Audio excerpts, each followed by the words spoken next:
Bruce, you're competing on the world's motor racing circuits and beating people who've got far, far more money to spend than you have. What's the secret of success? Put together a group of people that can produce a racing car that's going to be ready on time and will work is the initial secret.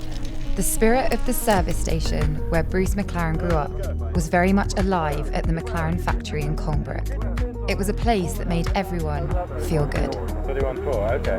Yeah, 1.6 seconds off 31.4. Bruce McLaren won races, built a company, and mastered aerodynamics.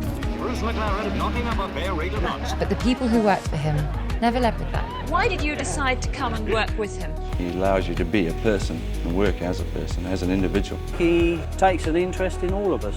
He believed that if you looked after the people doing the work looked after itself. He's willing to let you use a bit of initiative and only just guide you if you go a bit wrong. Yeah, he can show anybody how to do anything. 12,000 miles from home, Bruce remained connected. He sent tapes back to New Zealand so friends and family could hear his stories from the distant, untouchable world of international motorsport. You might have heard it said, you just can't afford to go to bed here.